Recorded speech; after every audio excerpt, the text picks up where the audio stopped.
Welcome, honored guests, colleagues, international educators, leaders, and global citizens. It is an immense honor to be up here today and be able to welcome you to the United Nations to open the 52nd AAIE Annual International Leadership Conference. We have an outstanding group of people that have been working to make sure that today happened. We have some incredibly gifted speakers that are going to be coming up here and sharing their ideas on leadership and civic responsibility and all of those things that we care so much about as international educators and leaders within our schools. We also have some very special people here that I will be thanking who have worked very hard to make today happen as well, from the AAIE Advisory Council and Board. But one of the main people that I would like to thank is we would not be here, I can guarantee it, without them taking a huge step forward to help us get here today, is the Ambassador of the Permanent Mission of Portugal to the United Nations, Francisco Duarte Lopez. He is here with us tonight, and you will hear from him a little bit later in the program. I'd also like to thank Nuno Matias, Counselor of the Permanent Mission of Portugal to the United Nations. He's also here with us and has been extremely generous with his time to assist in making sure that we were all able to be here and securing a spot for us at the GA. So thank you.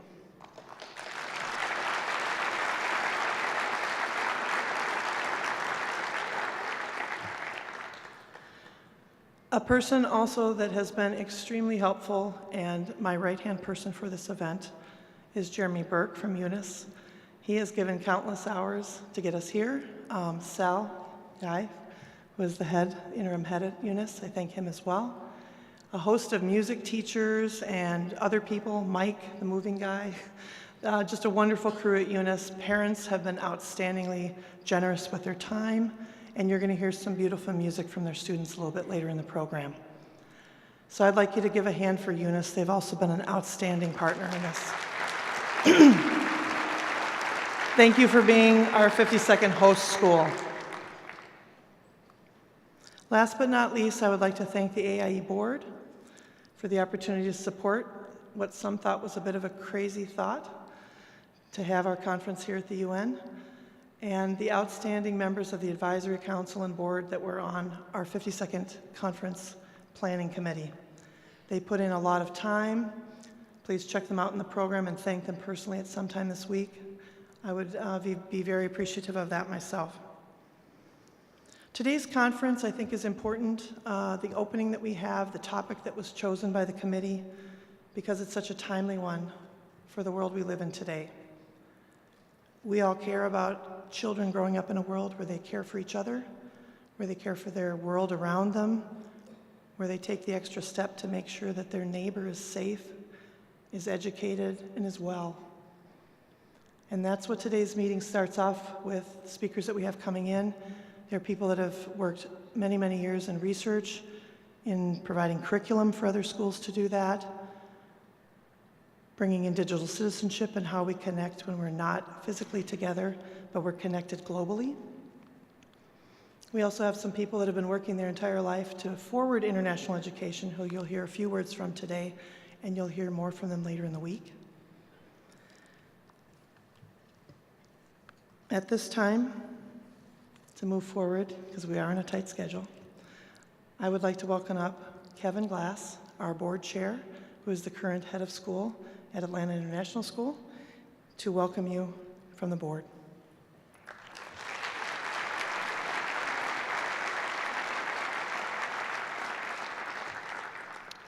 Mr. Ambassador, Dr. Miller, honored guests, welcome to the 52nd Conference for the Association for the Advancement of International Education. It's a tremendous opportunity for us to be here, and I think intensely symbolic.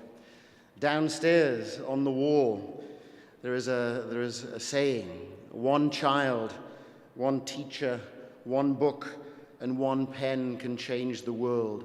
And Malala Yousafzai said those words from this podium here at the Youth Assembly on July 12th, 2013. This is really important work that we do in the world and in our schools. The times they are a-changing, and the times they are a-confusing. The world is getting ever more complex, ever more blended, ever more uncertain, ever more ambiguous. And the work that we do in our schools, with our students, with our communities, and we think in this assembly today, we represent more than 150 schools from 150 different countries around the world. It has the potential to be immensely impactful. At the end of the day, if all we do is educate students to get into nice colleges and have a nice life, I think we've singularly failed. But if we can educate young people in the spirit of what Malala was saying here a few years ago, young people who will change their world for the better, then all of us can live up to the titles that we have there in front of us as an AAIE global leader. So I hope, as the president of AAIE, that you all lean in and engage in this work together over these next few days, because the time is now, and it's such a unique space and place and gathering that we have here this year in New York City. I think the largest gathering for AAIE in many, many years. So let's seize that opportunity and go back to our schools to make a difference. It's a huge honor for me to also thank and welcome Sal from the United Nations International School. Eunice in New York and Atlanta International School, we've had partnerships and collaboration for many, many, many years. And it's so wonderful to be here in your hometown, and also what seems to be sometimes in your home sort of space. They have their graduation here every year for all of the students from Eunice in New York. So please join me in welcoming the Interim Director of the United Nations International School, Sal.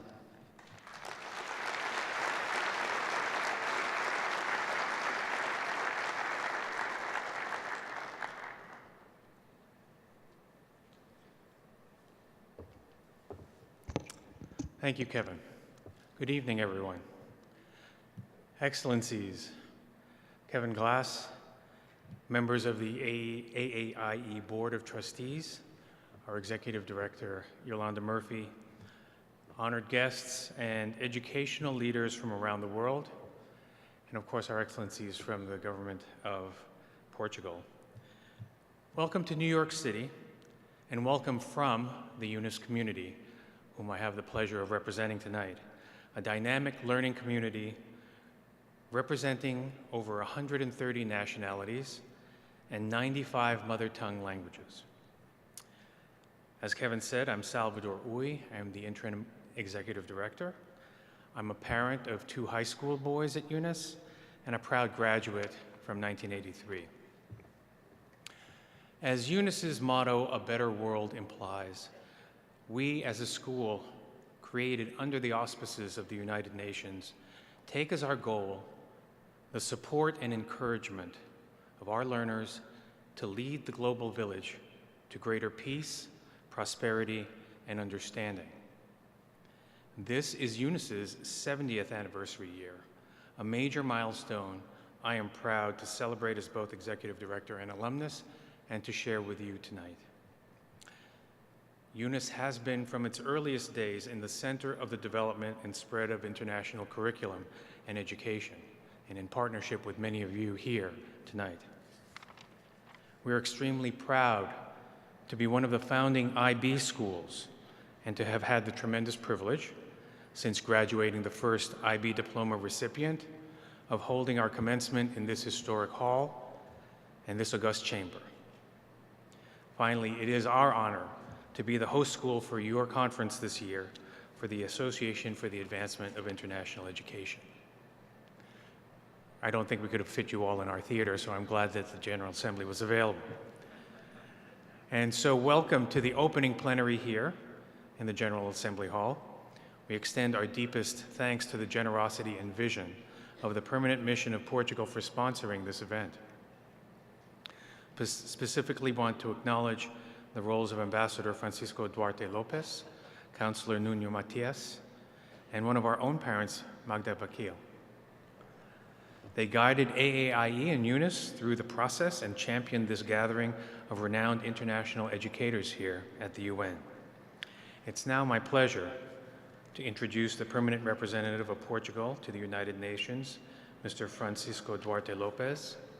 He has had a long and distinguished career in the Portuguese Foreign Service.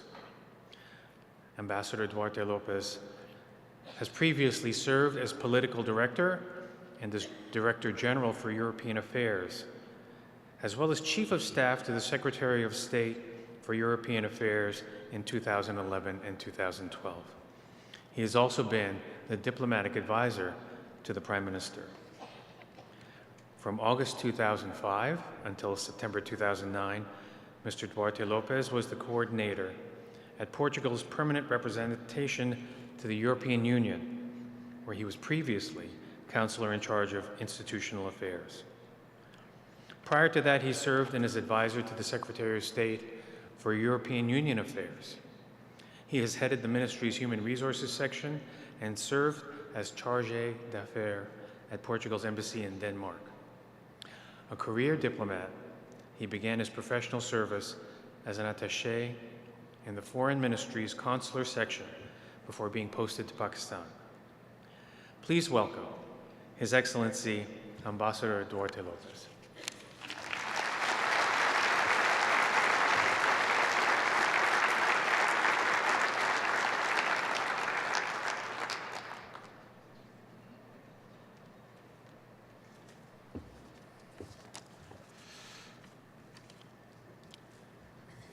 Good evening. Dear members of the AAIE, I want to start by thanking the AAIE board and this year's host school, the UNIS. It's really immense pleasure for me to be here today, and essentially for two reasons. The first, it's because Portugal attaches great importance to education, and to education especially when considered in a global perspective.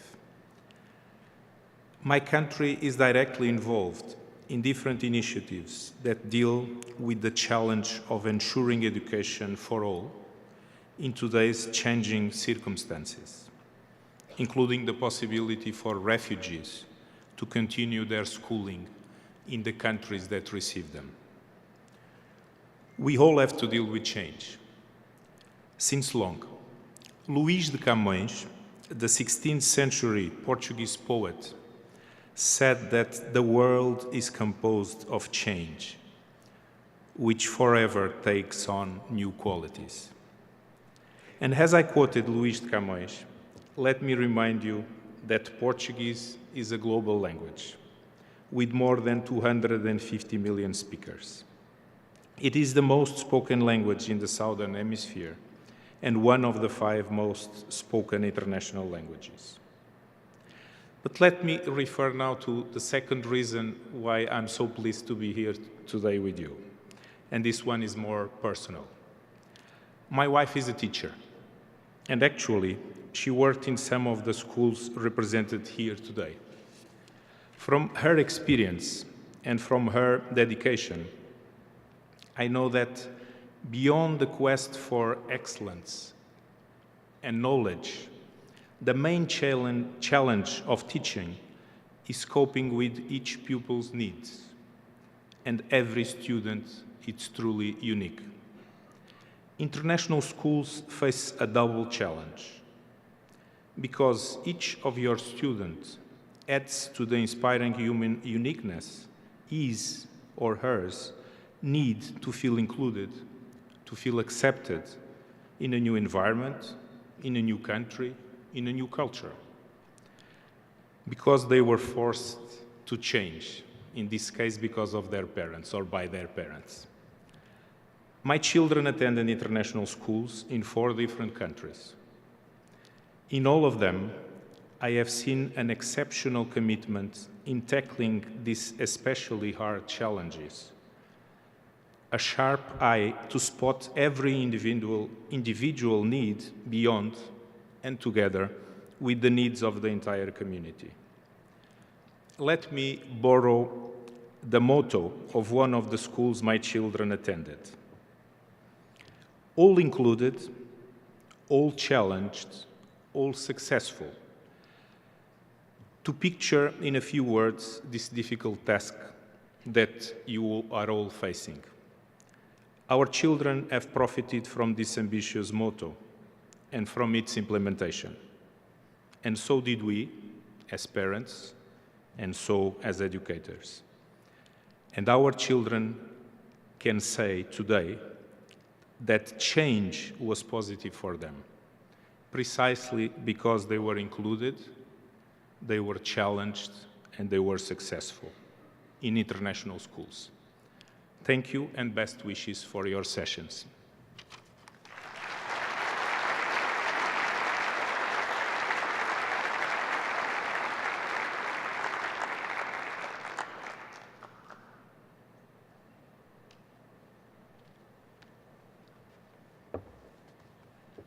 Thank you very much, Ambassador, for your remarks.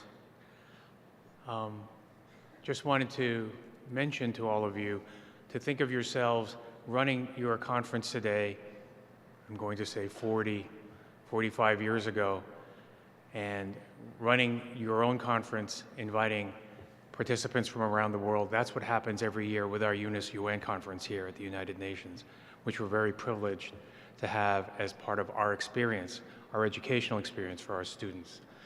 And so, in that vein, I would like to invite our students, our performers tonight. I'm privileged to introduce the high school senior chorus and middle school honors choir under the direction of Mr. Daniel Stroop, assistant direction and accompaniment by Ms. Karen Lerner. They'll be performing two pieces. There is a door prize for those of you who can identify my son in the honors chorus. Thank you.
Good evening, everyone.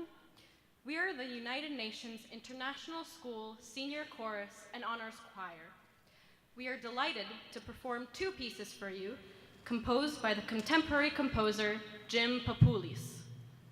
Papoulis is based in New York City, where he composes, orchestrates, and conducts music for dance, film, ensembles, and choirs. His compositions are known for exploring new modes of musical communication by honoring and connecting classical and traditional forms with non-Western sounds.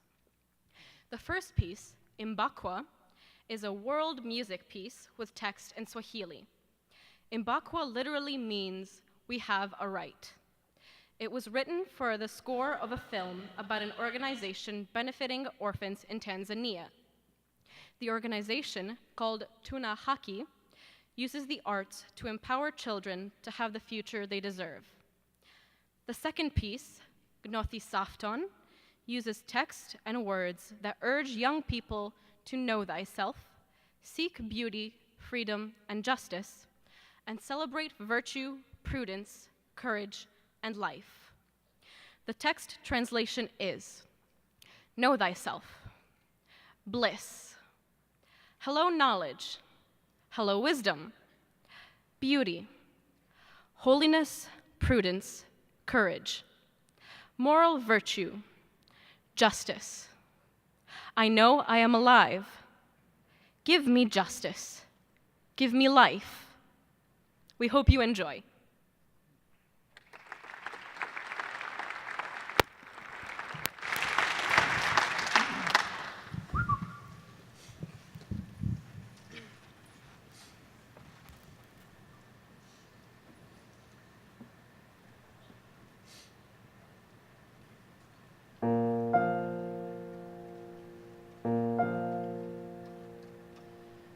Imbakwa moyo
Please can we thank the middle school and high school honors chorus from the United Nations International School one more time.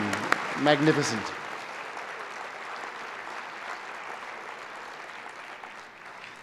Gives me great pleasure and a tremendous honor to introduce someone who needs really no introduction because he's known to all of us, has helped all of us, and has worked with all of us in our schools over the many years. And I think it's entirely fitting that we're here in the General Assembly of the United Nations for what I will call Dr. Keith Miller's graduation. Dr. Miller, please come join us.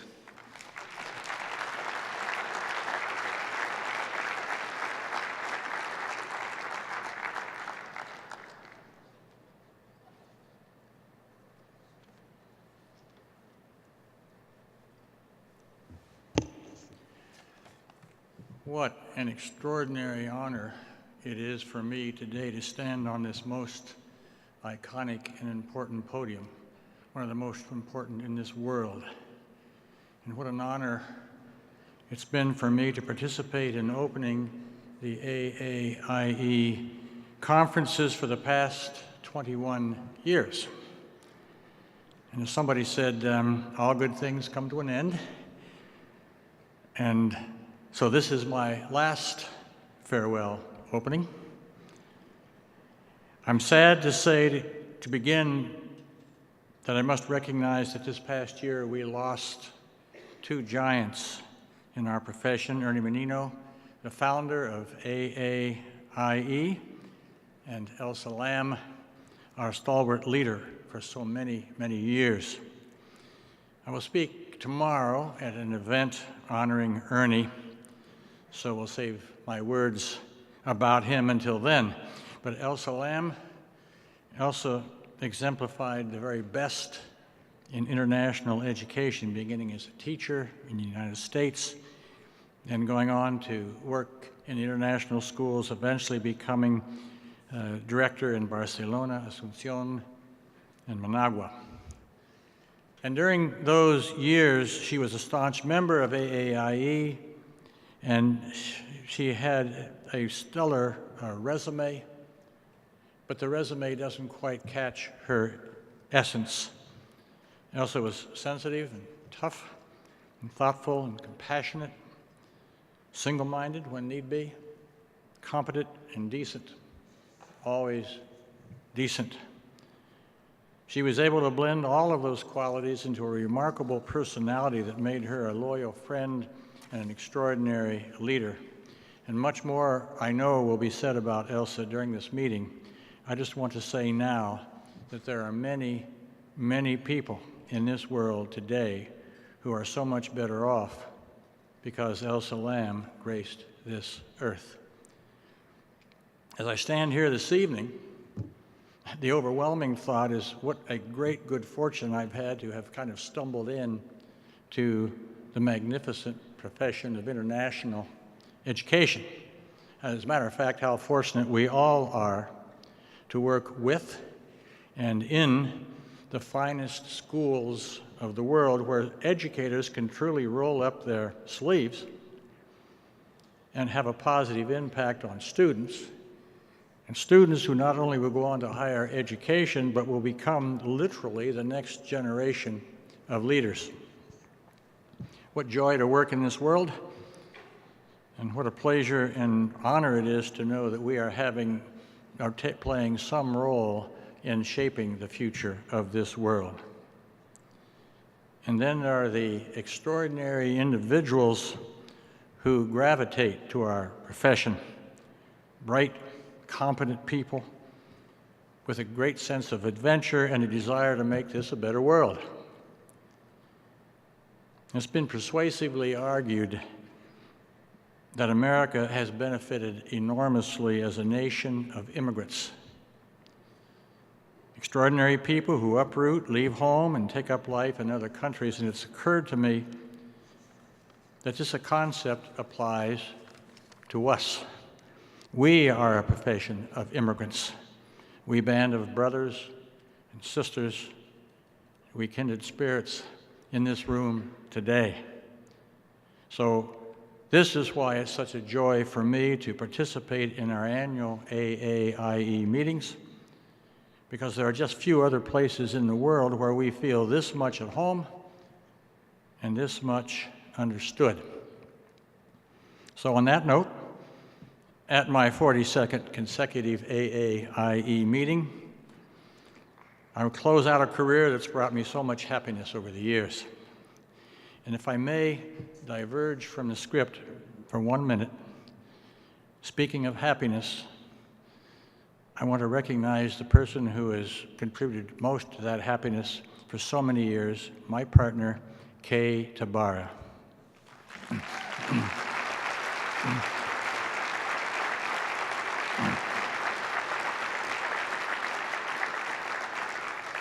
She was taking the video, so she wasn't able to stand, but God bless you, Kay.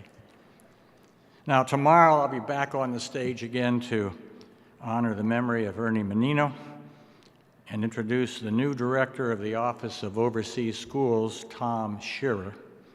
And so for the moment, as I've always been able to say at this opening meeting, here's wishing us all another exceptional AAIE conference, and let's enjoy the great camaraderie of our marvelous profession. Thank you.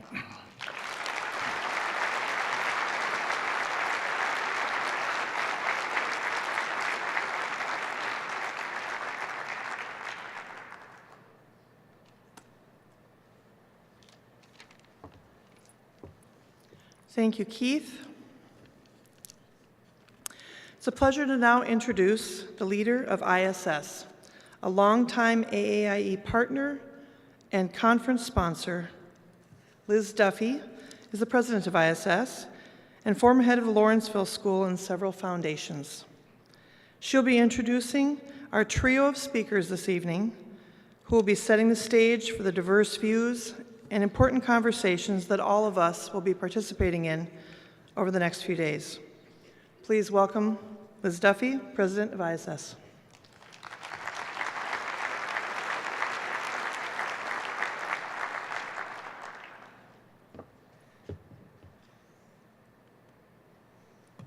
Thank you, Yolanda. I'm pleased to introduce this evening's 3 keynote speakers, but I'd be remiss if I did not begin my remarks by recognizing Yolanda and Kevin and everyone on the staff and board at AAIE for once again all the work they've done to organize this conference. So thank you on behalf of all of us.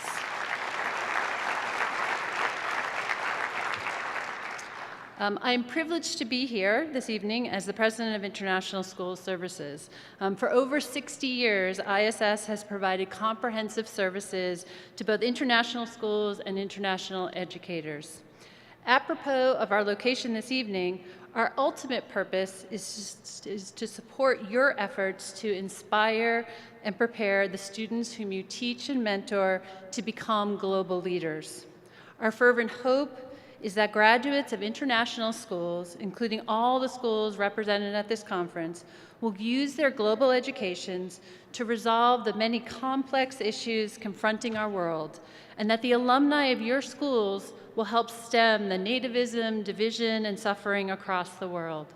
ISS's tagline, "Making a World of Difference," reflects those aims.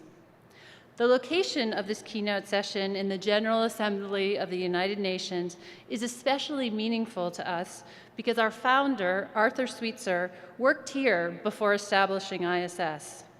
Upon his retirement from the United Nations, he remarked, and I quote, "You are working for all the ends that make life worthwhile on this planet, for peace, for the eradication of war, for human advancement, for human rights and decencies, for better living standards, better education, better travel and communication, in short, for the world as it ought to be." Arthur was addressing his colleagues at the United Nations, but he could have been speaking as well about all of you here this evening, and most especially about the 3 distinguished speakers who are with us to reflect on how we can transform our world together. Our first speaker, Aisha Sasay, is Aisha Sasay. Aisha is an award-winning journalist and a seasoned anchor for CNN International. She has covered an incredible number of breaking news stories across the globe. If you read through her extended biography, you will see that she has contributed to the coverage of countless historic global events, including elections, terrorist attacks, protests, regime changes, and natural catastrophes. Significantly for this conference, she has also helped to feature and highlight both leaders and citizens who are working together to transform our worlds for the better. Our second speaker, Homa Tavangar, is the acclaimed author of Growing Up Global, Raising Children to Be at Home in the World, and the Global Education Toolkit, among many other publications, video productions, and resources. Homa has worked with dozens of schools, corporations, children's media organizations, and nonprofits, including ISS, to foster empathy, inclusion, and global competence. A true global citizen herself, she blends personal anecdotes with relevant research and practical advice to help educators, parents, and students deepen their learning and their leadership impact. The final presenter will be Will Richardson, a leading thinker, writer, and speaker about the intersection of social online learning networks and education.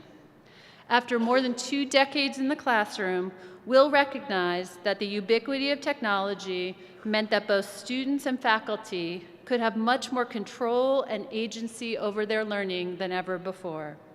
So he has spent the past 15 years traveling the world, training teachers and school leaders on how to use social media to transform teaching and learning.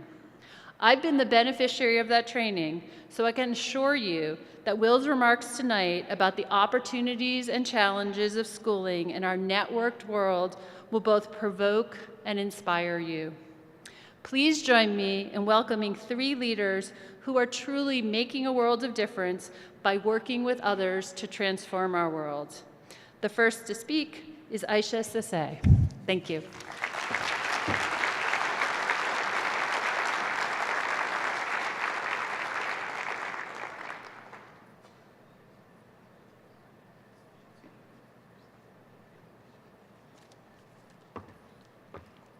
Good evening, everyone. Excellencies, distinguished guests, ladies and gentlemen, it is such a privilege to be here with you today for the 52nd AAIE conference, which is a gathering, as we all know, of thought leaders, problem solvers, educators, and global citizens. I just want to make sure that all of you are aware that I am not Mike McCarthy. I know that when you looked on the program, you saw that he was supposed to be standing here. Sadly, he will not be appearing. He's not coming from behind me to grace the stage. He sends his apologies. You must make do with me instead. And I am Aisha Sasay. I am a CNN anchor and correspondent based in Los Angeles, where I host a daily 3-hour, for my sins, weekday show alongside John Vors. And I'm also the founder and president of We Can Lead, which is an education and empowerment organization working with teenage girls in Sierra Leone right now. This is my 13th year at CNN. And I can honestly say, I do not remember a time when the world was in such turmoil. The turmoil that spans both the developed and the developing world, all of it happening simultaneously on multiple fronts. Being invited to speak here today gave me the rare opportunity to hit pause, because I'm here standing on the stage to talk about the state of the world. And the invitation allowed me to really sit back and take stock of what is happening, and that's a rare opportunity in this news cycle. So I took a step back, and I want to share with you my sense of the world at present. Now, first and foremost, you see that slide up there, and it says a fractured world. If you take anything away from what I'm about to share with you, it is that we are living in a fractured world. That isn't some pithy summation I came up with on the way from LA to New York. That is actually the assessment of the great minds of the World Economic Forum, WEF, at Davos, which just wrapped up. That was the key theme of this year's gathering, and it was explored in great detail by CNN's Chief Business International Correspondent, Richard Quest. He had a number of conversations with CEOs, global leaders, and I want to share some of the takeaways about this fractured world we're in. Okay, so here's the thing. The global economy is growing. There's no doubt about that. We are seeing good growth in major industrialized countries. The tax cuts passed by the US administration and the sweeping wave of deregulation is all buoying hopes of continued growth. So that's the good news. There's great optimism and confidence, if you will, amongst global business leaders. However, and here comes the bad news, when you drill down, you see that the picture is far more complicated. And all of this confidence is, in effect, pretty fragile. And here's why. There is an ever-widening gap between the haves and the have-nots. That is also the reality right here in the United States, where the vast amount of wealth is concentrated in the hands of just 1% of the population. Social mobility here in the United States is on the decline. If you are born poor in this country, the chances of you being able to significantly alter your circumstances, the chances are dwindling. Now, when you multiply this across the world, what you have is a world that's on the precipice of social and political unrest, some of which is manifested in this rise of nativism we're seeing in European countries. There are also multiple geopolitical risks at play right now. I could name just a few. Oh, we could be here all night. Brexit, for instance. Britain's decision to exit the European Union, which spells problems in the days ahead. Then there's a rocky relationship between the US and Russia. North Korea's rapidly developing nuclear and ballistic missile program shows no sign of slowing down. Add to this the potential problems that basically are arising from trade disputes. By that, I'm talking about NAFTA and the US president's, uncertainty, but certainly his promise that he looks to torpedo the agreement or at least certainly rewrite it. Plus, is the US going to punish China for what it says are unfair trade practices? Then we could look at Germany, where Angela Merkel is struggling to pull together a coalition. Any one of these issues, any one of these areas of concern that I just laid out for you pretty quickly could spark a global economic crisis that could affect growth and as a result plunge millions into a state of spiraling uncertainty. And this brings me to the place of America at the heart of it all. As the world's most powerful leader, the actions of every US president has great effects and can impact the lives of each and every one of us. President Trump swept into office during the 2016 elections with the slogan of America First. Now, on the face of it, that makes sense. I mean, every leader essentially puts the priorities and interests of their country and people above others. But really, when you drill down, what we're looking at is essentially a battle between globalization versus protectionism. Today, the United States of America is looking inwards, not outwards. CNN's Fareed Zakaria has written extensively about this. And to be clear, he's not talking about the decline of American economic or military might. He's talking about the decline of American influence. With President Trump in the Oval Office, we're seeing a lack of desire on the part of the US to shape world events to make the world better. Since the Second World War, the US has stood as a counterbalance to forces of disruption throughout the world. The US has underpinned a world order and led in the negotiations for a better and fairer world. Instead, what we are witnessing is a state of reversal. We see the US stepping back from global initiatives such as the Paris Climate Accord, withdrawing from strategic agreements like the Trans-Pacific Partnership, not to mention comments made about NATO.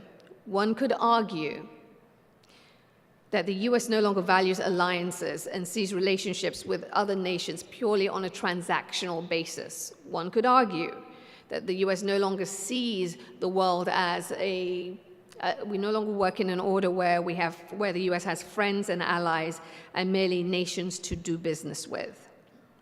If you have any doubt about the state of the world and the rapidly changing state of the world and America's place in it, take a look at the State Department right now and the optics of diplomacy. State Department employees have made no secret of the low morale and their fears for the decline of American influence. Currently, there are no ambassadors in South Korea, Syria, Saudi Arabia, Turkey, Egypt, Jordan, Qatar, Germany, and a host of other nations where US presence and influence means a great deal. What all of this means as we talk about the state of the world is a less certain, a less stable world. But we all know that nature abhors a vacuum. So as America steps back, China steps forward. The once unthinkable is a realistic question for debate. Is China's Xi Jinping now the world's most powerful leader? Domestically, of course he is there in China. Towards the end of last year, we witnessed the enshrinement of his political ideology, Xi Jinping thought, into the constitution. And that move essentially consolidated his power and elevated his status in the country to the heights of Mao Zedong. The recent Politburo has no clear successor amongst those chosen. And let me read for you the quote from President Xi. "The Chinese nation has stood up, grown rich, and become strong, and it now embraces the brilliant prospects of rejuvenation. It will be an era that sees China moving closer to center stage and making greater contributions to mankind." So, while the US talks protectionist policies and trade wars and shrinks within its borders, China stands ready to take the role of defender of free trade and capitalism.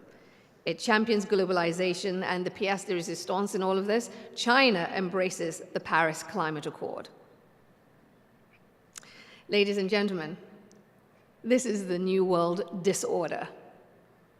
It's been crystallized and made clear. The words of President Xi aren't merely rhetoric to garner global headlines. China is putting its money where its mouth is. It's actually investing billions of dollars overseas as part of the Belt and Road Initiative. Massive infrastructure projects all over the globe, especially in Africa, my home continent. They're building roads, bridges, and alliances all over the world. It is right to ask, you could ask, it is absolutely right, is China doing this out of self-interest or out of a desire for global leadership? I would counter, it doesn't really matter. They actually are doing it. They are actually moving at breakneck speed to spread influence across the globe in the place of the US. So as we talk about vacuums from China, let's turn our attention to the Middle East and the vacuums that were opened up by years of political wrangling in Iraq and the civil war in Syria. In both countries, we saw ISIS step forward to fill the gap. This lightning-quick death cult stormed strategic towns and cities, it seized land, and it murdered people in their hundreds, if not thousands. For a time, it controlled huge swathes of territory, and it brutalized the population, and swarms of global foreign fighters swell their ranks. The group exported terror at will, and we have seen its deadly impact across multiple cities in the world in the last couple of years. But just as ISIS rose, it dramatically fell. The group was circled by American air power, mounting casualties and defections, all of which contributed to the collapse of this terror network. And with that, we saw ISIS flee. I want to show you this. This is Raqqa. It was once the political capital and headquarters of ISIS until American-backed Syrian Democratic Forces liberated the city in October last year, which marked the symbolic end of ISIS. Take a look at this with me. We probably need a little sound. Well, luckily for you, there is no sound. But what you're looking at are Syrian Democratic Forces basically celebrating the ousting of ISIS, and this is what ISIS left behind. This is the destruction of Raqqa.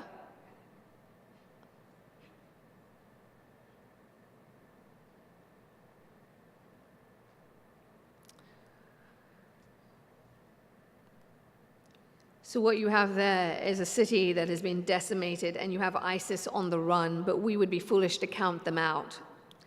As we talk about the state of the world, ISIS is still very much part of that conversation. We have no idea how many European ISIS fighters have been able to make their way back to Europe. We have no idea how many of them are lurking under the radar until a self-appointed time where they may attempt to launch an attack. We also don't know how many people have been influenced by ISIS ideology. Regardless of whether they travel to Syria or Iraq, now we know that the internet exports radicalization, it exports terror, and people can sit in bedrooms and rooms in cities across the world, and they can absorb this poison, and we do not know when they will strike. That is what we are dealing with. With ISIS in retreat, a different, more menacing threat has accelerated in recent months. I'm talking about the rogue regime of North Korea led by Kim Jong-un. Since he came to power in 2011, succeeding his father, Kim Jong-il, the nation has stepped up its nuclear and ballistic missile program. In less than 6 years of his reign, Kim Jong-un has tested more missiles than his father and grandfather combined. To be clear, in 2017, it wasn't just the number of missiles he tested that was a cause for concern, it's the fact that they used 7 different missiles, according to analysts.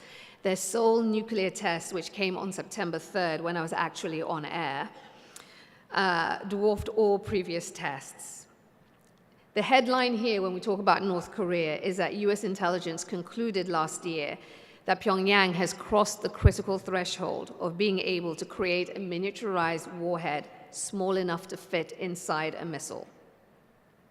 In November, North Korea tested an intercontinental ballistic missile that flew higher than any previous missiles. It flew as high as 4,500 kilometers above the Earth and landed nearly 1,000 kilometers from the launch pad, falling into the Sea of Japan.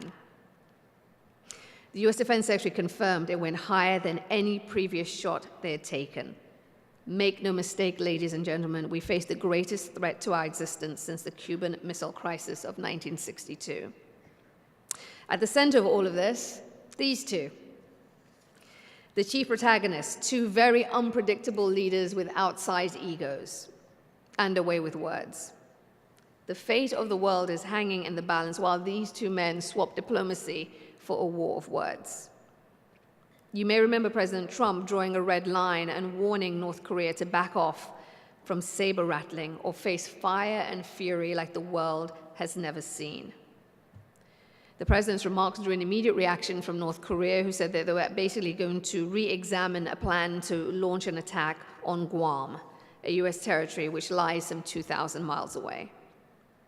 President Trump has referred to Kim as Little Rocket Man, short and fat, a sick puppy, and the North has called Trump a mentally deranged dotard, or dotted, I think is really, I should say it, a human reject. Many analysts fear that this war of words effectively could spiral into a miscalculation, and that could lead to real-world action that could have grave consequences. One thing is for sure, ladies and gentlemen, as we take in the state of the world, the president's taunting of Kim Jong-il has strengthened the North Korean regime's commitment to their nuclear and ballistic missile program. It has fed into their narrative that if they were to give this program up, they would be wiped off the face of the earth. If you are in doubt, go back and listen to last week's State of the Union address, which intensified fears that the US is considering a preemptive strike on North Korea, which countless experts have said would be foolhardy and sure to trigger chaos among US allies Japan and South Korea. If there's any glimmer of hope in all of this, it is that we're witnessing a rapprochement between North Korea and their neighbors to the south. The 2 Koreas have thawed relations ahead of the upcoming Winter Olympics in Pyeongchang, South Korea. Athletes from the North will march together with the South under a single unification flag. And the hope here is that this will yield some benefit if and when nuclear talks really do get off the ground.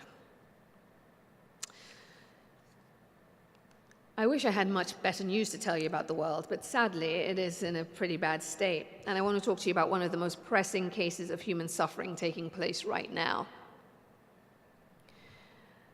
I want to talk about the Rohingya. It's the world's fastest growing refugee crisis, and the UN has described it as a textbook case of ethnic cleansing. And more people are pointing to the fact that this bears all the hallmarks of genocide. I'm talking about the persecution of a Muslim minority from Myanmar. Since August of last year, more than 600,000 of these people have fled the border to Bangladesh. They're running from men and boys being stabbed and shot. They're running from homes being set alight and women and girls as young as 9 being raped by gangs of soldiers. I have been covering the news for a very long time. This is the most distressing story I have ever covered. It is distressing to see hundreds of thousands of people sitting in squalid camps that flood. They sleep on the wet ground and they face new threats of human trafficking, sickness, and sexual assault in the camps that they have fled to for safety. A few weeks ago, Bangladesh itself, a Muslim-majority country, a poor country, made an agreement with Myanmar for these people to be repatriated. The deal comes without any monitoring mechanism, without any safeguards that these people will be safe when they return. The Rohingya, understandably, are reluctant to go back, convinced that they will continue suffering, and if not continue suffering, will wind up dead. Amidst all of this stands Aung San Suu Kyi, the de facto leader of Myanmar. For many years, she was the idolized face of political struggle in Myanmar, enduring house arrest for some 15 years. She won the Nobel Peace Prize in 1991. At the time, the committee chairman called her an outstanding example of the power of the powerless. Now she stands an example of a fallen icon and the corrupting influence of power. The lady, as she's known in Myanmar, has stood silent in the face of the suffering of the Rohingya, refusing to publicly acknowledge the atrocities or even say their name. She has turned a deaf ear to the United Nations, human rights groups around the world, and the international community. Her longtime friend, former governor of New Mexico, Bill Richardson, just a few days ago quit an international commission on the Rohingya crisis, describing its actions as a whitewash. He has accused Suu Kyi of failing to show moral leadership in the face of the Rohingya crisis. The persecution of the Rohingya has unfolded like a slow-moving nightmare and exposed the failing not only of Aung San Suu Kyi, but of the entire diplomatic community. The generals of Myanmar have successfully kept the world at bay while they terrorize, murder, and rape an entire people with the world looking on. The world needs leaders. This conference is about leadership. Leadership in education is about thought leaders. It's about problem solvers. The world needs leaders who believe in moral leadership and the interconnectedness of our world. The absence of such leadership creates these vacuums that allows groups like ISIS to rise up, that allows China to step forward, a situation where the Myanmar military are engaged in ethnic cleansing. Vacuums allow crises in Yemen where more than 100 children a day are dying. It allows a mega crisis in the DRC where we've seen 1.7 million people leave their homes, which is the largest displacement of people currently in the world. The world needs leaders, ones who tackle tough issues, challenge convention, and provide hope for a new way forward. In the absence of top-down leadership, there's been a groundswell from the bottom up. The seismic shift in gender relations is long, long overdue. For too long, women in the workplace have silently suffered the indignities and malignant practice of abuse of power. Exposure of the grotesque actions of Hollywood mogul Harvey Weinstein triggered the storm. More than 50 women have come forward to allege sexual misconduct at the hands of Weinstein. Their bravery has inspired countless others and a global groundswell of Me Too, the power of which has shaken every single industry and ushered in painful but necessary conversations about how our workplaces need to be fairer and safer for women in much the same way society as a whole must be. The Me Too movement is far from over. and the fallout and the meaningful changes will continue, and they will continue to have an impact on the world we live in as much a way as any geopolitical story we encounter in the months ahead. I want you to watch a very brief video with me.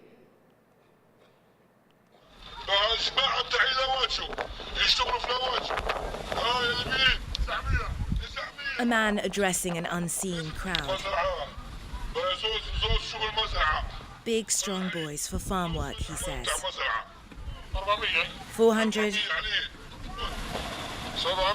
700, 700,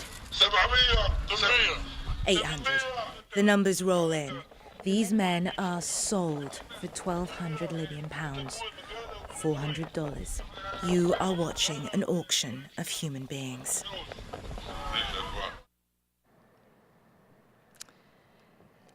That was CNN exclusive reporting of a slave trade transaction happening in Libya. It is astonishing, it is shocking, it is unbelievable. It is also an extraordinary wake-up call to the world. It sparked protests and calls for change.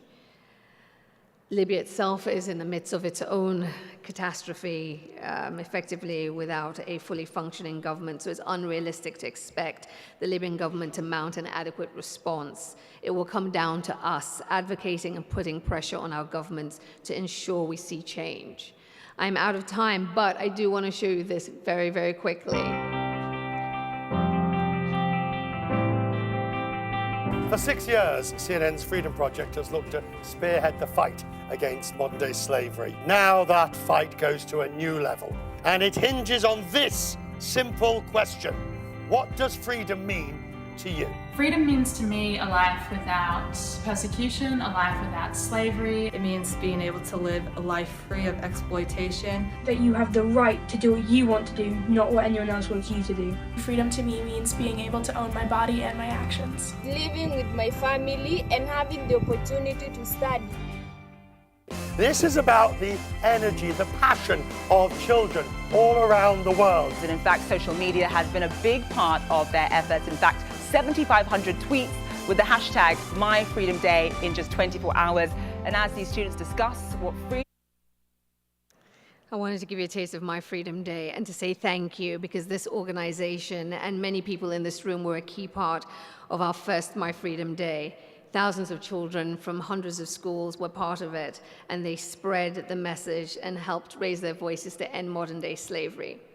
I've laid out a pretty bleak state of the world. I know that. But the reason I ended with My Freedom Day is because you are all educators, you're working with children. You are involved in the fight to shape their minds and to make sure that they are global citizens that join the fight to make this world a better place. The world may seem bleak right now. We have a lot of problems. I wasn't going to sugarcoat it for you. But I truly believe in each and every one of you here in this room today that you have the power to shape armies of global citizens that will roll back the tide that we see right now, the tide that brings in fear and brings in repression and is making life difficult for millions of people. The state of the world is bleak, but I put my hope and faith in you. Thank you.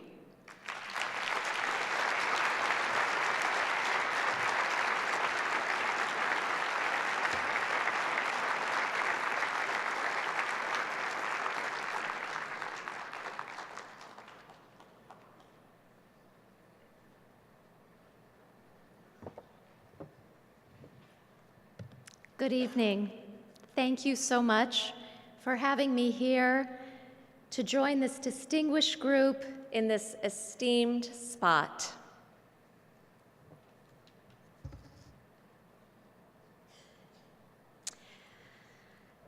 I recently visited a Nazi concentration camp for the first time. As we approached the camp on foot, bracing my heart for entering a crime scene, I found myself unintentionally relaxing. To enter the place where unspeakable horrors occurred, we needed to cross a perfectly respectable, dare I say lovely, and even peaceful neighborhood. It felt strangely familiar. Indeed, these photos are from properties on the way to the camp, and these are homes directly adjacent to the Sachsenhausen camp outside Berlin. These homes and gardens were there before, during, and after the Nazis were in power, and remain intact and occupied today by private citizens going about their own business. After we left, I realized the thing that I least expected was the normalcy, the superficial quiet that allowed life for those with unearned privilege to go on as normal amidst man's inhumanity to man. Indeed, our guide had us think about how often we go on as normal amidst injustice and atrocities that continue to take place all around us in our communities and in our world. Shortly after returning home to the United States, Charlottesville erupted in riots spurred by white supremacists and Nazis. One particular quote was shared often by my friends on the front lines of social justice work. The Negro's great stumbling block in the stride toward freedom is not the white citizen's counselor or the Ku Klux Klanner, but the white moderate who is more devoted to order than to justice, who prefers a negative peace, which is the absence of tension, to a positive peace, which is the presence of justice. Shallow understanding from people of goodwill is more frustrating than absolute misunderstanding from people of ill will. Lukewarm acceptance is much more bewildering than outright rejection. And when Martin Luther King said this in 1963, little did we know how true this would ring all these years later. And so now it's time to start connecting the dots to the work that we do every day in our schools. And I ask, what would Dr. King's letter have to do with cultivating global leadership skills? What does this have to do with us today? I think there's a lot that we can unpack, but just a few of the points. I think it can help us to consider how justice is actively present or not at all levels of our learning environments. It can help us to seek genuine inquiry and welcome pushback, creativity, not quiet unanimity, and order above all. And finally, it can help us offer the time and space for the messy or courageous conversations, diverse voices, diverse approaches that, as we just heard, our world desperately needs.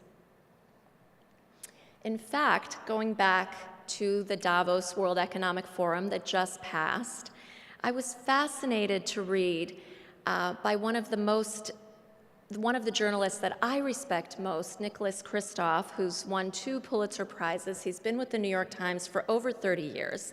He stated that the person in Davos who I thought exhibited the most leadership was, any guesses? Malala Yousafzai. And then he concludes that when the most mature leader around may be a 20-year-old university student, the world is in trouble. Well, perhaps we're in trouble at this moment, but I read that with great hope. So we've just cited a lot of pretty bleak things that are happening around us, but I do read this with optimism. When a young woman from very difficult circumstances, fresh out of her teens, becomes the hope for the world, that is not so bad. And I think that has a lot to do with this global education, these new mindsets, this new set of leadership that we are called on, that in brief takes us from a deficit, either or, us against them mindset, which many of us grew up with, to something that is positive, hopeful, inclusive, abundant, and truly global. So this global mindset, it rests not only on the intellectual capital, the stuff that we know, but it really relies on the psychological capital benefiting things like not just an acceptance of diversity, but indeed a passion for diversity that we instill in our students. That social capital looks at items like intercultural empathy, which isn't just a soft skill, but it's truly the 21st century skill that we are all looking for. So when we see the mindsets superimposed on these basic skill sets that we try to get across, it is really light upon light. It's what distinguishes our human learning from what machines could be doing for us. And after all, that is what our students need today. When CEOs around the world were asked what they were looking for, almost unanimously, they came out with creativity. And part of that is because students have to solve the very difficult problems the world is facing. So I think these circumstances lead to the conclusion that keeps many of us awake at night. We are preparing students for jobs that do not yet exist, using technologies that haven't been invented to solve problems we've never heard of. So to prepare for this change, what do we need to do? I think it's less about the stuff you know and more about agile thinking, curiosity, creativity, and developing this elusive global mindset. So I am going to quickly run through the hows. And this comes after years of poring over studies and strategies, technology, curricula, experiences from around the world, sort of digests into these three basic, deceptively simple ideas. First, it calls us to each take a stand. What do you stand for? How do you demonstrate that? How does that translate into the culture of your school? Through the micro steps as well as the sweeping strategies. Pay attention to lots of things. The hyper-local experiences, the people that are around you, what they're saying, what you might learn from these experiences. And finally, translate this learning into action. You have to do something. You have to reflect. And our students need these tools. So I'm just going to run through this. This example of empathy is a very powerful one to me. I do think it is the ultimate 21st century skill that allows us to stand up for something, not simply stand by. All of these skills of collaboration and problem solving, driving change, aligning interest, they start with this simple step. Mining our local communities for the global adventure. And I think, not overlooking the power of one. So it's fascinating to see that organizations like Gallup and Brookings have found that when a person, an American, has one neighbor who happens to be a Muslim, their impression of the entire population changes. It takes one meaningful encounter to change a lifetime of misconception. Likewise, this study from the New York Times found that if Americans can find North Korea on a map, we don't want to blow it up. That is not a complicated equation. It's basic knowledge, and it's the work that you are doing every single day. So I couldn't be at the United Nations and not mention the Sustainable Development Goals. I think these goals are one of the most outstanding strategies that we have today in education to solve the big problems, to translate our learning into meaningful work that is the motivating factor for students and help our students feel that they have really done something that matters. So this sort of kicks off what I think of as a virtuous circle of 21st century learning, starting with this simple idea of global citizenship, which I define as simply being a friend to the whole human race. It is another deceptively simple idea, but it holds. It kicks off a process of empathy and inclusive social environments, which we have found through a lot of research contributes to happiness. It's the top contributor to happiness is meaningful work and meaningful relationships. And this then spurs these other elements of 21st century learning. So I'd like to close with this, going back to deceptively simple, this process of taking a stand, paying attention, and do something, I do believe is embodied by this groundbreaking mother and daughter team of Malala and her father when asked how he spurs her to be this global leader. And he simply says, "People ask me what is special about my mentorship that has made Malala so bold and courageous, vocal and poised. I tell them, don't ask me what I did. Ask me what I did not do. I did not clip her wings, and that is all." So this was a very quick run through of some hopefully big ideas. And I thank you. I will be with you for the rest of the conference, and I hope to meet many of you. And thank you again.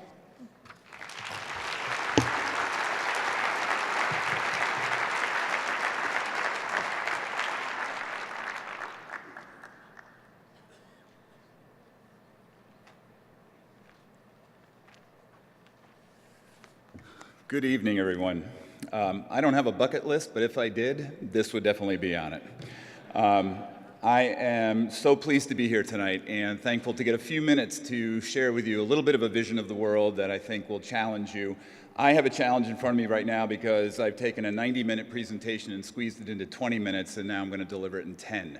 So you will be out of breath, as will I, after I go through this. But hopefully you can buckle up and just enjoy the ride.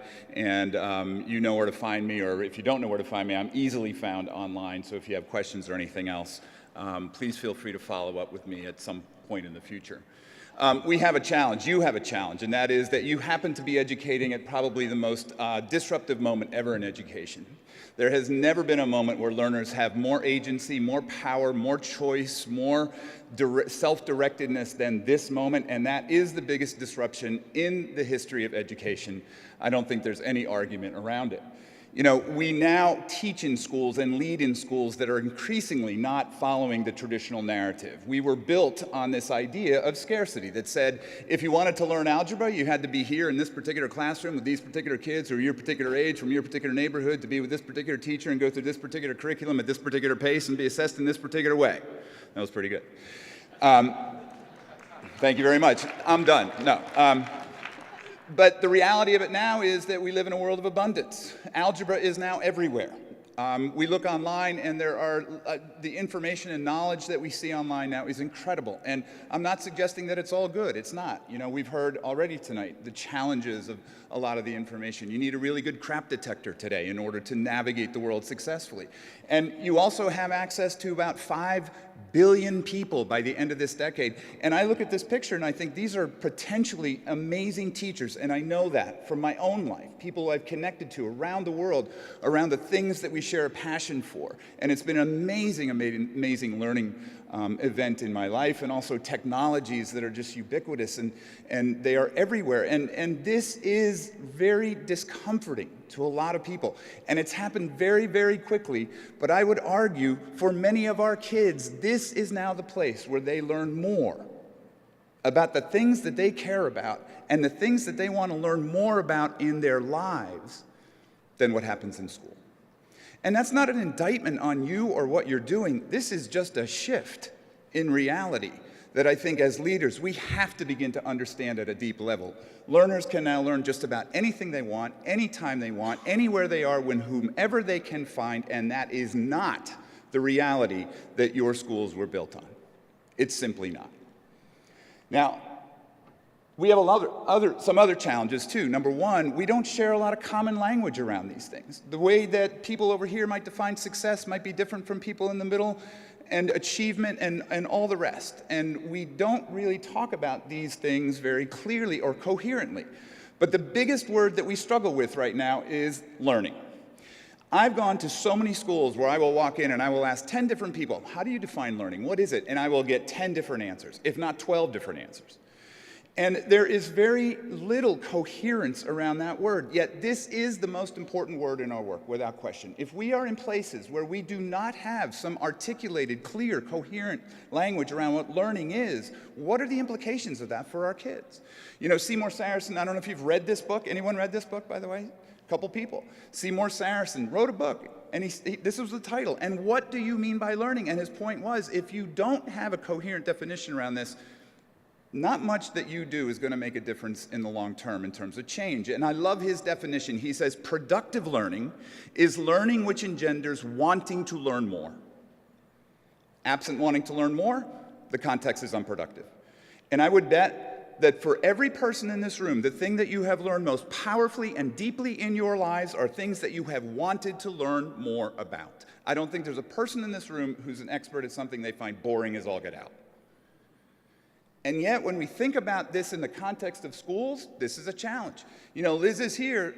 Good on Liz, because at Lawrenceville Prep, one of the most prestigious schools in the world, about a decade, 7, 8 years ago, they did a little experiment. They took a group of kids who took a science final in June, and they brought them back in September, and they gave them the same science final cold, and the grades were a little bit different. In June, they got an 87. You know what they got in September, the average? 58. 58. And which one of those grades more accurately describes the learning that occurred? You know, my kids, I have an 18 and 20-year-old. This is my last year for the parent portal.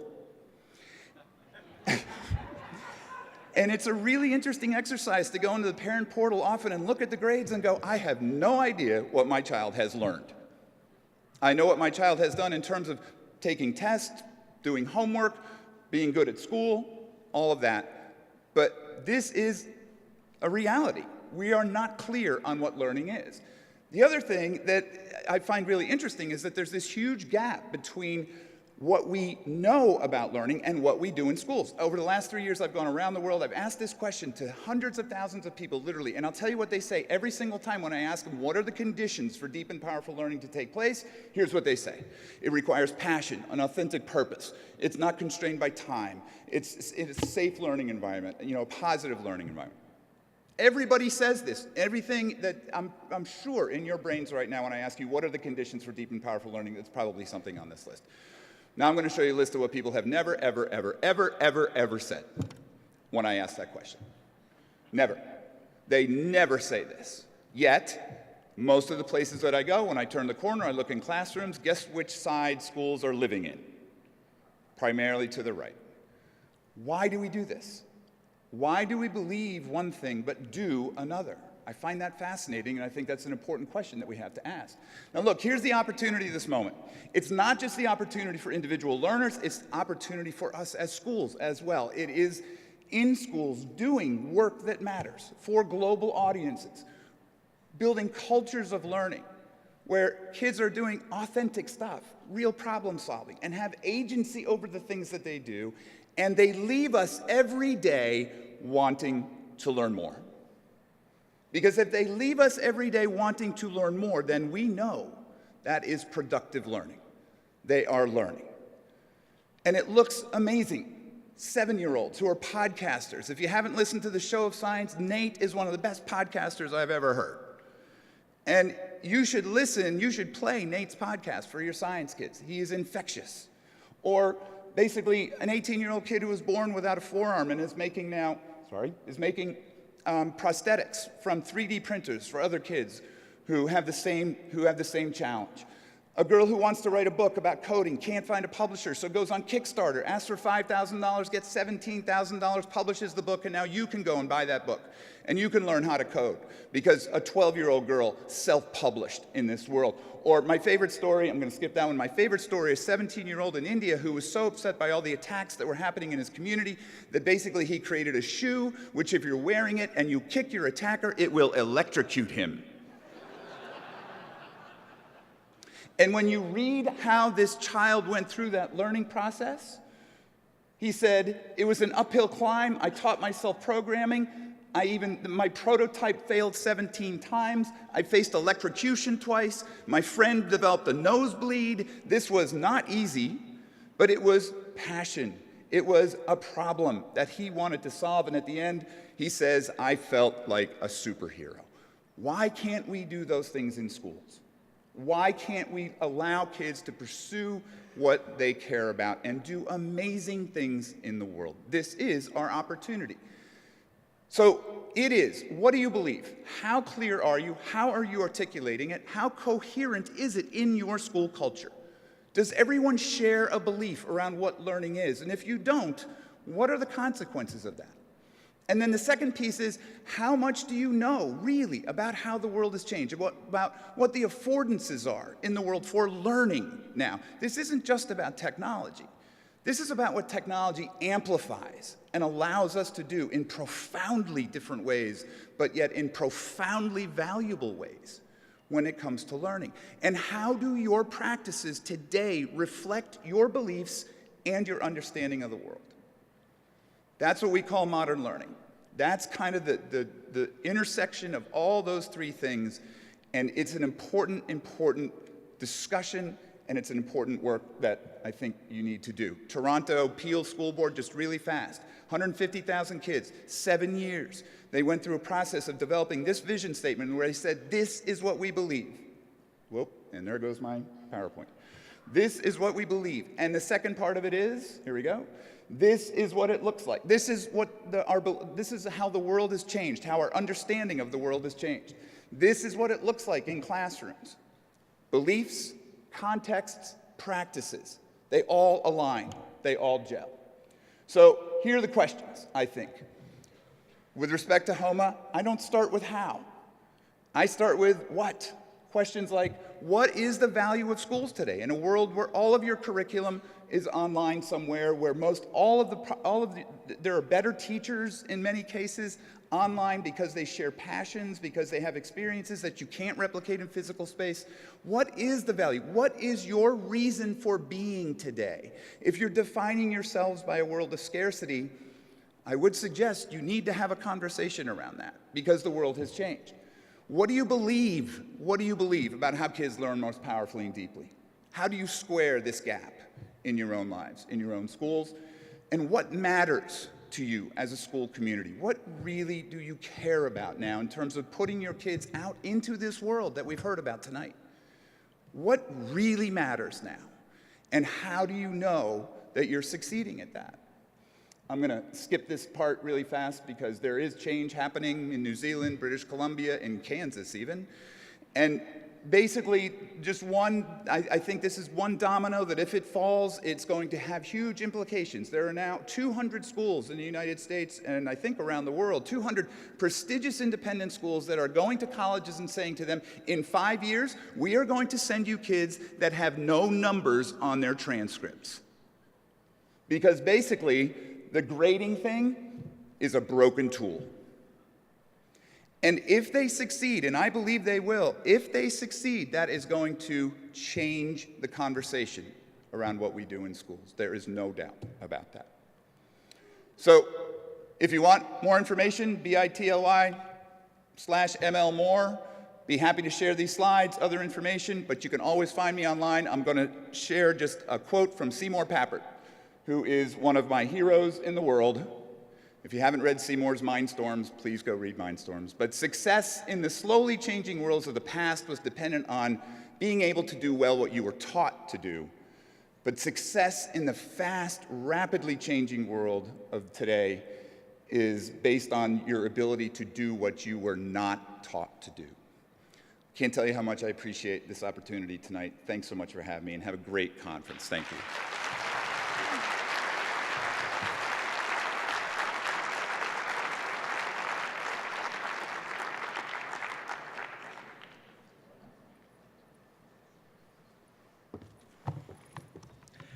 Thank you to all of our 3 keynote speakers, and for the flexible time adjustment there. You guys are definitely pros.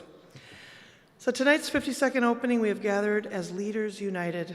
We renew our individual commitments and gather collective inspiration from our international community of educators, leaders, and change makers to better continue the very, very important work that each of you do at this global homecoming each year to focus on how we can further transform our world together. Before we head out to collect our coats and head to the buses, there are just a couple people I need to thank. Is John Magana here? Could you please stand? I think John is here somewhere. Did he head out? Okay. I wanted to thank Search Associates for the beautiful reception that they helped support this evening in the Delegates Lounge.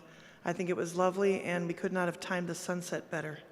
So if you see John tomorrow or Jessica, please thank them. I'd also like to thank ClearPath Security. They are out right now with the buses, getting ready to welcome you to load those buses and head home.